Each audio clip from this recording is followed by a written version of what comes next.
WorkBC is the province's one-stop employment services program, okay? And it exists online at the workbc.ca website, where you can look at job postings and learn about different careers and industry sectors and find out where your local WorkBC center is. And then there's also the WorkBC centers that exist in every community all across the province. So whether you're in Prince George or Nelson or Kelowna or Victoria, there is a WorkBC center that you can walk into and enjoy pretty much the exact same experience. The idea is that employment programming in British Columbia should be available to all British Columbians and should be delivered in as much the same as possible from community to community. Now today, if you can flip to the agenda, please, Allison. As I said, I'll run through Victoria's labor market and what we're seeing right now.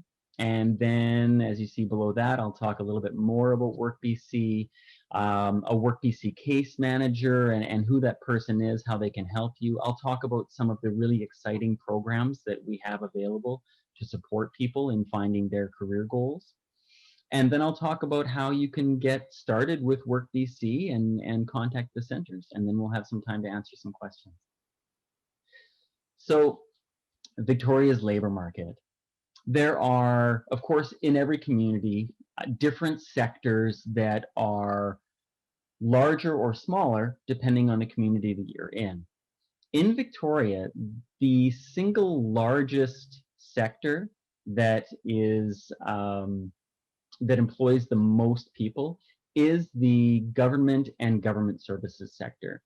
So, of course, Victoria is the provincial seat of the government, and so you have all of these ministry offices downtown that are full of government workers. And on top of that, though, there are lots of federal government offices, Statistics Canada, the Passport Office, Service Canada, and then as well, municipal government.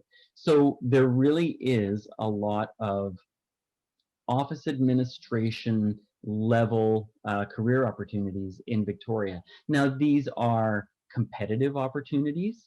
There are always a lot of people that want to get themselves into those roles because they offer a lot of stability, they offer benefits, they offer pension packages, and so on and so forth.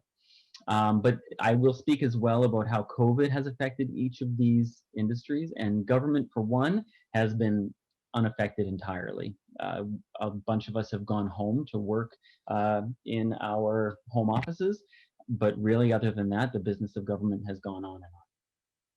The next industry sector I want to talk about is tourism. Tourism is the single most hard hit sector that we have. Of course, COVID has meant no one coming to Victoria to take part in what was previously a really robust part of Victoria's economy. And there were hopes that things might be turning around as we come into 2021. But with the news that we won't see any cruise ships this summer either, the industry is reeling.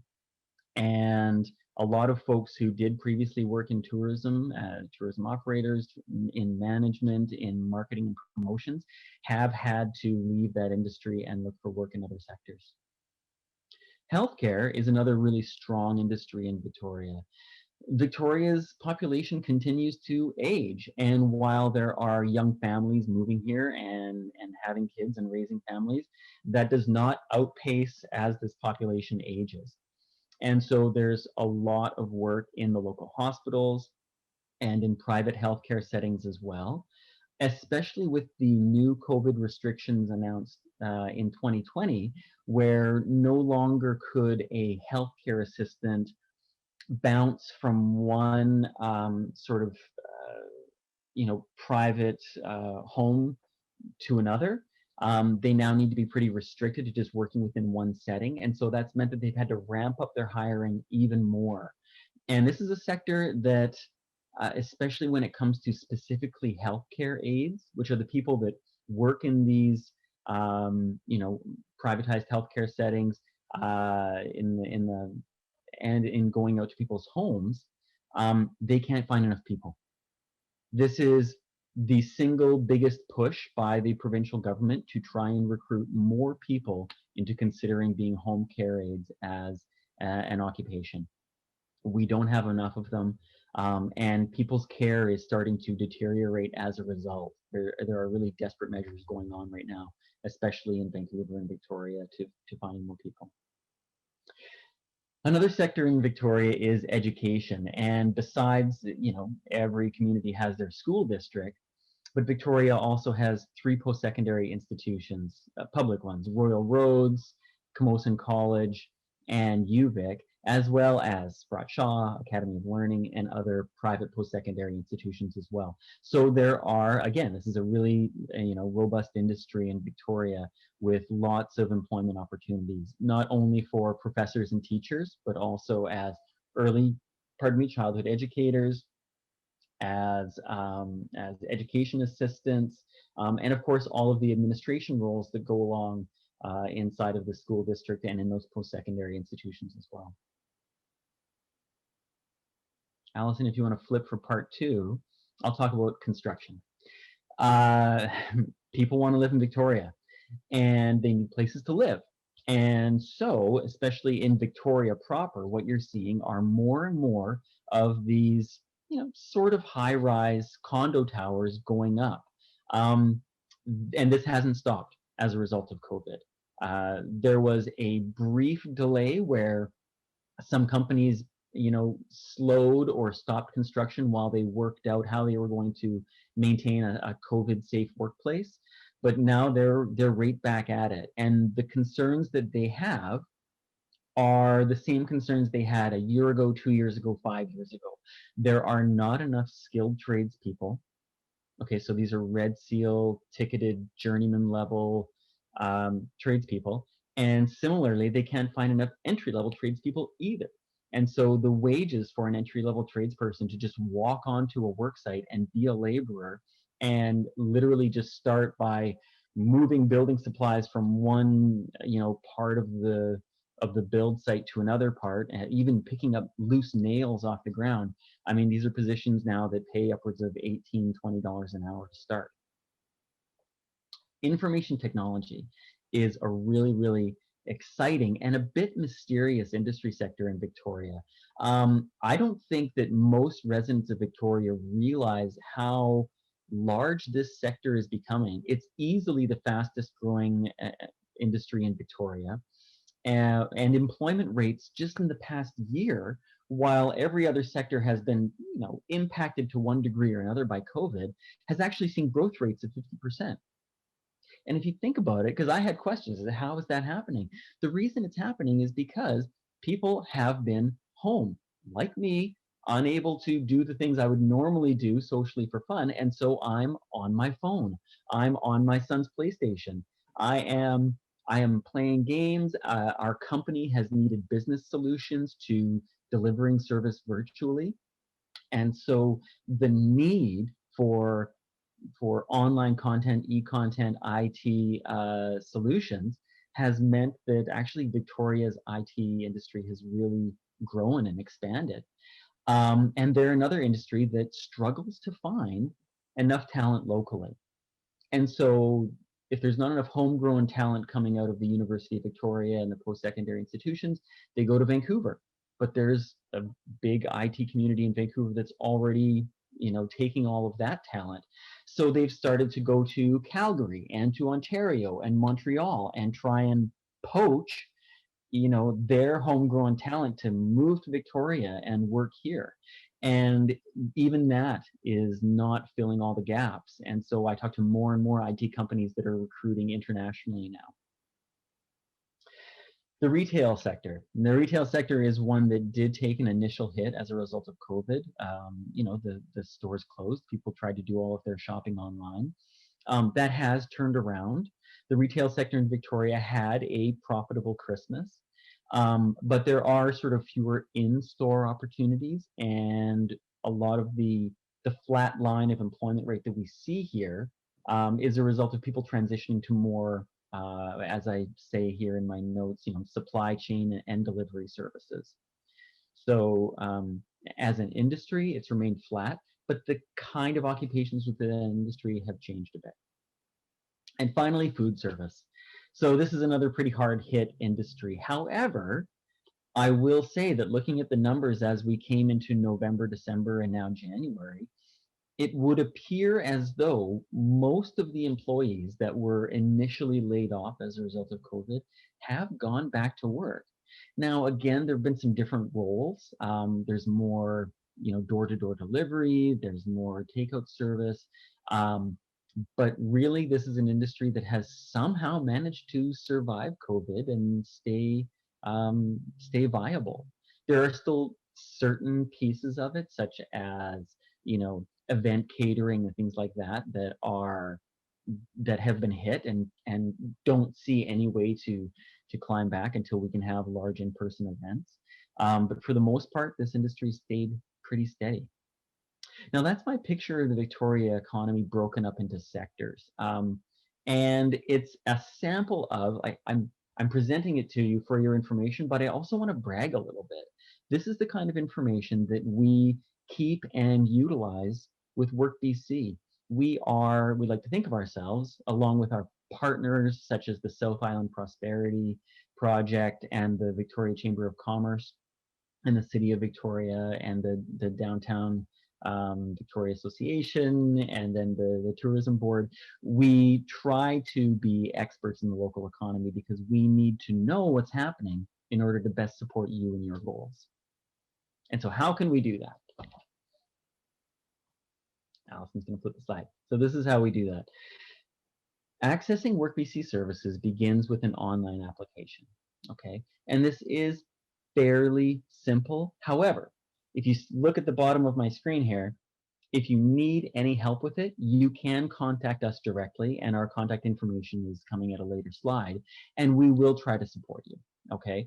It's meant to be as easy as possible, but there can be holdups or misunderstandings about the registration process. So you go to that apply.workbc.ca website, and step by step, just share your personal information, completely confidentially and privately. And then once we have that information, and we'll need to know your SIN number, an email address, contact information, your BCE ID, which is a provincial identifier that allows you to access certain provincial services. Okay, and once we have that information, then we contact you over the phone, and we need to somehow verify that you have government issued photo ID, which can sometimes be a hang up as well, but we can be as creative as we can in order to help you over that hurdle and make sure that you can access services. Okay, I will say here that there are some restrictions to accessing the full suite of WorkBC services.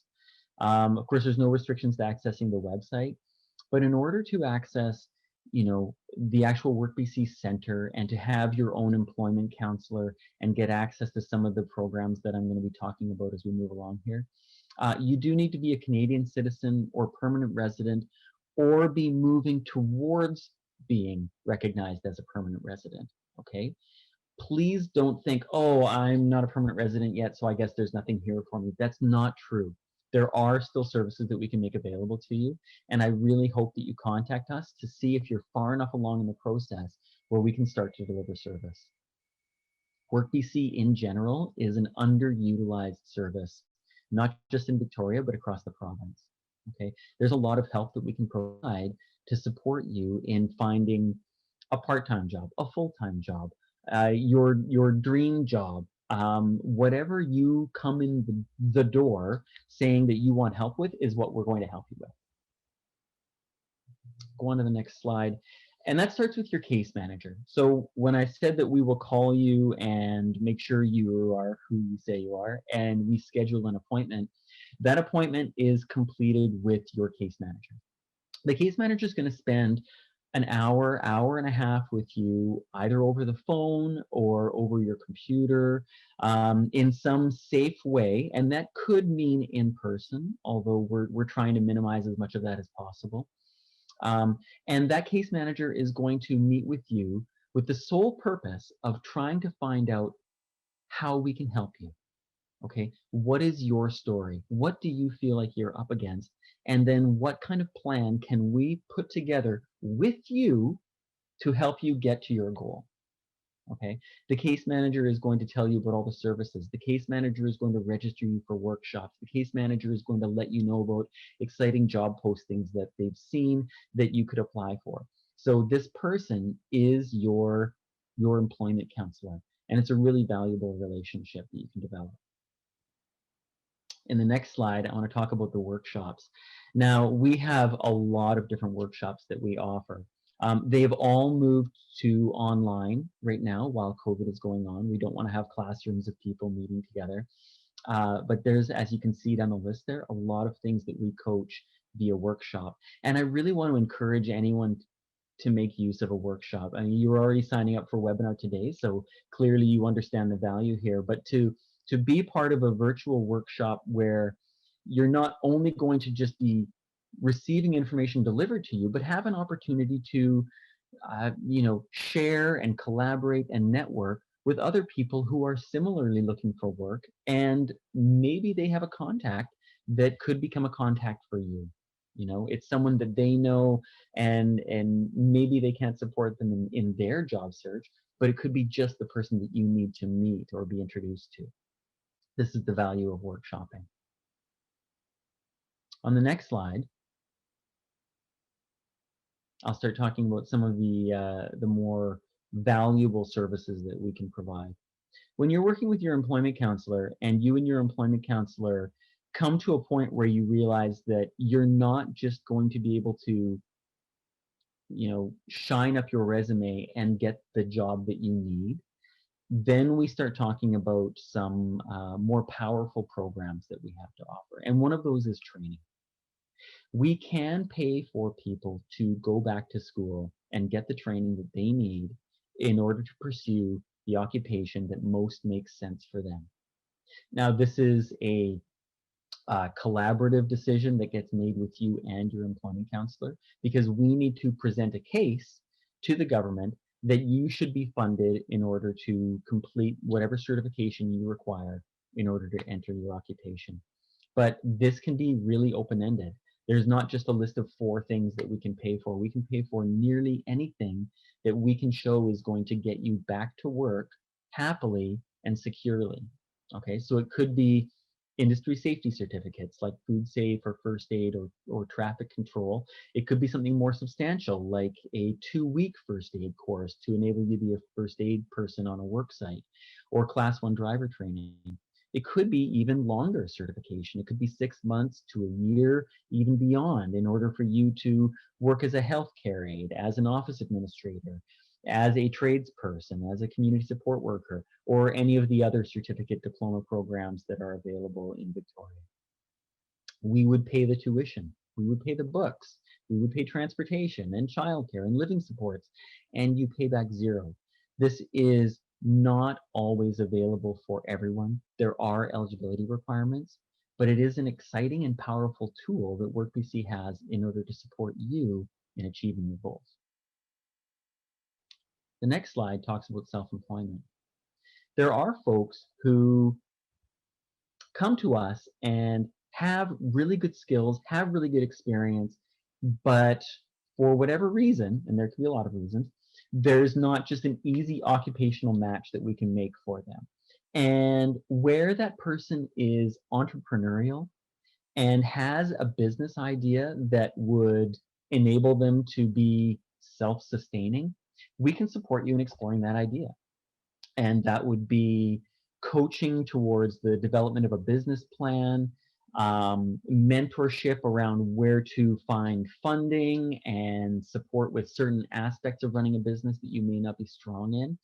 And then on top of that, if your business plan is approved, then you receive an ongoing financial support while you're starting your business.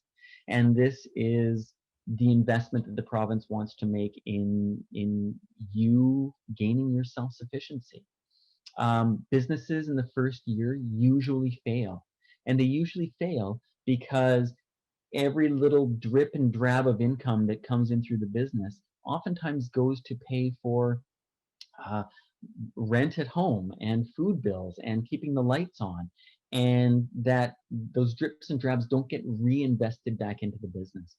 One of the really real strengths of this program is that we can help with some financial supports while you're starting your business, so that your monthly financial needs can be better met, and you can be more able to reinvest in your own business and see it grow and succeed beyond that 1 year. Finally, I want to talk about wage subsidy. Wage subsidy is a really incredibly powerful tool that's available to anyone in British Columbia right now who is unemployed, and again, either a BC resident, a BC Canadian citizen or permanent resident.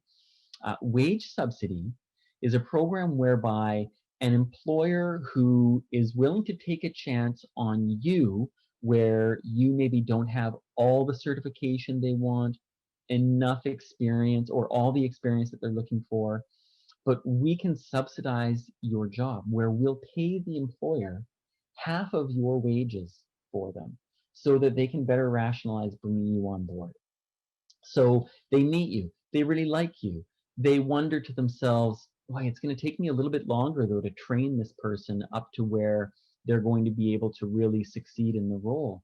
But if they're only having to pay you half your wages for the first 6 months because we're paying the other half, that's a much easier rationale for them to swallow. Okay, then they can say, you know what, I can see where I could take a chance on this person that I really like. I like their character, I like their attitude. And this is a way for me to bring them on and coach them up.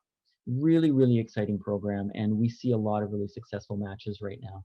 Of course, businesses see it as an opportunity to save some wage expenses, and bring on somebody that they really like and that they want to help support and grow. And finally, I want to talk about job search, financial support. The day that you get that job, and you and your case manager give each other, virtual high fives over the computer, there's inevitably expenses. How am I going to get to work? Do I have all the clothes and tools and equipment that I need to start that job? How am I going to pay for childcare? Those are expenses that we can actually cover when you get that job. So we will pay the bus pass, we will buy you the equipment that you need, we will subsidize the childcare so that you can take that job and succeed in that job. And that's a really, really powerful tool that we have to play with. The idea of somebody having an exciting job that they can't afford to start is a terrible notion. And so, it's one of our most powerful tools that we can take care of that. Next slide. So these are the 3 local centers. You see here the Downtown Victoria Center on the corner of Douglas and Pandora. Okay, you may recognize it if you spent any time downtown. Our phone number there. And while all 3 of these centers are right now sort of closed to drop-in traffic, if you call us, we can schedule a time for you to come down to the center, and we will go through all the COVID safety protocols and mask up, and we'll all hand sanitize, and we will support you with what you need, whether that is help with the registration, or, as I say, if you're down for a one-to-one in-person meeting. Okay, and that happens in Langford on Jacqueline Road, and also out in Sydney, and in every community all across the province. So here's my big thank you sticky notes. We do look forward to working with you.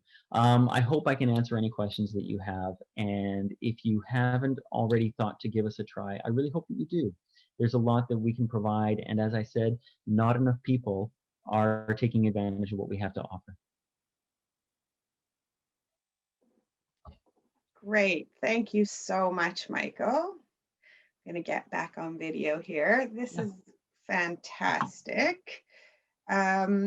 So I am, sorry, bear with me as I get my screen sorted out here. We're going to just open it up to some questions. So we have our first question here is, first of all, I'd like to say thank you. That was a wealth of information, and there's a lot of information there that I didn't know either. So I can't imagine that this isn't an incredible opportunity for people to look into and get some support. Um, our first question is, we have a few that were pre-sent in, and then we have one here in the chat. Uh, is there any help with English language classes? So yes, there is. We pride ourselves on doing a really good job of working with what we refer to as new Canadians, immigrants, permanent residents, people where English is a second language. We partner actually with the Intercultural Association, and where we have clients that approach us where they have some of these English difficulties, we will set them up with a case manager from the Intercultural Association who can provide the full suite of Work BC services and also support with some of those English language training opportunities. I know Intercultural Association provides English language classes. There's also English language classes available through Camosun and some other places around town. And if we can't provide them to you ourselves, then we will definitely let you know where they're available. And if there are uh, financial costs associated with the English as a second language training that you need, we can look at those. And we have paid for those where there is, again, a case to be made that this is necessary in order to get you employed. Great, great, excellent. Um, Please, if there are any questions from participants, you can put them into the chat, and I will ask Michael the questions as they come in. One of the pre-sent in questions was how can I stand out in the Victoria job market? Sorry, I picked the wrong time to take a drink of water. That's actually that's a really interesting question. Standing out in the Victoria job market is challenging. I won't lie to you. It's a competitive job market because the jobs that people most want, those administrative professional level jobs that are going to provide a living income, a living wage in Victoria where it's very expensive to live, those are the competitive job sectors. And so it is a matter of having a good level of education and certification and professional experience, and then also knowing the right people. Victoria, unfortunately, is a small enough town where it can sometimes be a who you know, not what you know labor market. And yet it's large enough where you also have to have your education requirements as well. Um, how you can stand apart, I think first of all, you can stand apart by accessing Work BC. I think that you're going to find yourself competing for jobs with people that aren't taking advantage of having an employment counselor to review your resume, review your cover letters, talk to you about what companies you're applying for and what other companies you might consider, and then also be able to provide some networking contacts within those companies so that you can informational interview and build your network out before you just sort of submit a resume online that just falls into the inbox with the other 50 resumes. So accessing us is one, but I would also say, and we're trying more and more to encourage this, utilize social media. If there's a company you're interested in working for, follow their social media feed. Inevitably, they're going to have a Facebook profile, a Twitter profile. They're going to be on LinkedIn. And if you are not only following, but also trying to interact with those posts as they come up, you're going to find a lot of opportunities maybe before someone else does. And then also have a much better sense of the culture of the company when you're applying. And little bits like that can set you apart, noting in your cover letter that you follow the feed and really enjoyed the post that they shared about this, exciting program they're starting up. Bits like that go a long way towards convincing an employer that you have done your homework. Great, great. Any other questions for the attendees that you'd like to put into the chat? Don't worry, I have a few others as well that were sent in. Okay. So do employers judge Canadian experience that is a lower level than, sorry, let me just read this to myself.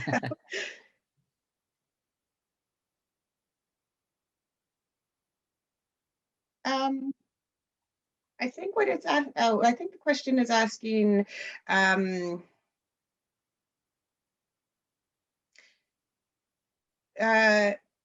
so I'm going to go to a different question. I'm sorry. What advice would you have for people when they're going to do a job interview? Are there sort of the top 5 things you need to do in an interview? Well, yeah, I mean, the first one is easily said and not so easily done, and that's try to remain calm and try and be comfortable and try and be yourself. Unfortunately, anxiety in an interview can be subconsciously off-putting for the interviewer.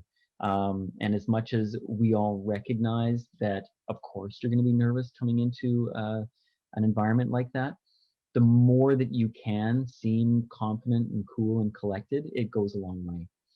But again, I know that's easier said than done. One thing that really helps is practicing.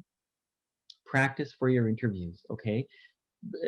You can easily go onto Google and Google, basic interview questions or specific to your industry, healthcare interview questions, and then have your partner, friend, son ask you those questions, and you sort of go through the role play of answering them. It's certainly something you could do with your employment counselor as well, and we have workshops around workshopping and practicing these interview questions, because the value of practice and not being surprised by a question is really powerful and valuable. The other thing I would say is to research the company. I've done a lot of interviewing myself, and it's surprising to me how many professionals I've had come into an interview for a position as an employment counselor or an office admin person, and not really have a good idea of what Work BC even does. And for nearly any company out there, that's not hard to get at that information. And if you are still a little bit stumped about what that company does, again, if you take the time to call that office and just ask those kind of questions, um, uh, or ask your employment counselor if they can tell you a little bit more about what that company does. Being prepared, doing your research. And what's funny is that, I said off the bat that being nervous is a big problem. But if you've done your homework and if you've practiced your questions, you're not going to be as nervous. Yeah. Yeah. I know for me, when I was doing interviewing for job placement, I always liked when people had questions about the company or about the job. I always felt that it showed that that person had done a little bit of extra work to know about the company and the job, and had some curiosity around it. So that was always something that I really enjoyed um, when I interviewed, because it was a really, that's where you sort of got the opportunity to talk a little bit, and it became a little bit less formal. So It that's, becomes a conversation, doesn't it? yeah, Which is nice. You're winning in an interview when it becomes a conversation. right. Yeah, great. Okay, so I think we've got time for just one more question. Um, What do I need to do to make my resume appealing to Canadian employers when I have no Canadian experience? Yeah, I mean, that is a challenge. I think that Canadian employers, when they see a resume where the experience is international, their question is often around whether the work that you've done for those international companies will translate. And so, as much as possible, trying to describe the roles that you had, in other countries, using Canadian work terminology, that helps a lot. Avoiding jargon, avoiding acronyms, and things like that for describing your roles. You want to simplify it for the employer as much as possible so that they can really see where the skills that you used here equate to the skills that we're going to be asking you to use in the workplace. Again, having an employment counselor helps there a lot because we would be able to coach you on how to do that. If you don't have an employment counselor, you can look really closely at the job description that you're hoping to get, and really thinking like, I did that I utilized that skill, I performed that role in this company, and using that language from the job posting when you're describing the role that you performed with that previous company. Yeah, it's the best you can do. I think that there's always going to be a subconscious um, bias towards Canadian experience. It's really hard to overcome, but the best you can hope to do is to uh, make it really clear for them that you have used these skills before, that the experience that you have does have weight and is valuable. Yeah. And Michael and I were talking earlier, and our first power hour was about volunteerism. And so that's Yeah. another area that's an opportunity to get that Canadian work experience that you can put on your resume. So that's another area. That's an opportunity. Uh, as with Work BC, there's a very good volunteer organization, Volunteer Victoria, that can place people in volunteer roles. So Yeah. And we love Volunteer Victoria. We refer our clients to them all the time because it is an opportunity that volunteering doesn't mean necessarily, 4 hours every Friday reading to elderly people, right? There's a lot yeah, of really exciting one-off projects and that need, IT professionals and right. and writers and marketing and promotions people. There's a lot more ways through volunteerism to not only learn new skills and expand your skills, but also prove that you have skills. So Right. yeah, thanks, Yeah. Allison. That's a good point. So we have one more in the chat that I am going to ask, and then I Mhm. think we'll wrap it up for the day. So how about help for refugees or asylum claimants?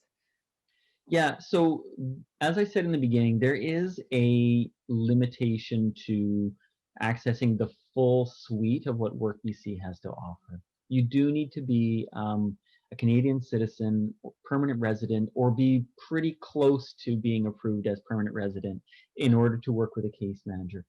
But I will say that the workbc.ca website is a really powerful tool. There's lots of job postings on there. There's labor market information. There's occupational descriptions and information if you're curious about, what is the role of an on-site first aid person on a construction site in Canada? What does that look like? There actually, I spend a lot of time on there when I'm confronted with occupations that I don't know as much about because they have little videos and interviews with people that are actually doing the work, and that educates me a lot. I would also say that there are really strong relationships that we have with settlement services in Victoria, and that's a really great place to start if you're not already connected there. And one more thing I will say is while we're all waiting for COVID to end, we do have to be restrictive about who's coming into the center and utilizing the services. But once everyone is vaccinated and we can open our doors again, anyone can walk in through our doors. You Okay. could be a high school student, you could be working full time, you could have landed on the plane from Korea that morning and you can walk right into our center and you can look at the job board and you can have someone review your resume and you can get your photocopies and you can do your printing and you can use our computers and use our phones. The in-person employment center is designed for that, and it's really unfortunate that we are as restricted as we are right now with COVID and having to not have as much occupancy. That's great information. Thank you. Thank you. So I think we'll wrap up there. Let people uh, finish their lunches before they go back to work. I'd like to thank you very much, Michael, for spending your time with us this afternoon and sharing your expertise. I think as I said, there's lots of information. We'd also like, and I think it's just been really valuable for the participants. What I'll do is I'm going to put some contact information up for myself. So if you have any questions for me, please feel free to email me. I think you all have received an email from me anyway. But thank you, Michael, for your time. It's been really great. I really appreciate your expertise and everything that you've shared with us. Allison, thanks so much for letting me come and present. Yeah, a really great opportunity for me. And to all of you that attended, I really appreciate you being here. I hope that you do reach out to us and let us work to find out how we can support you. And good luck in your job search.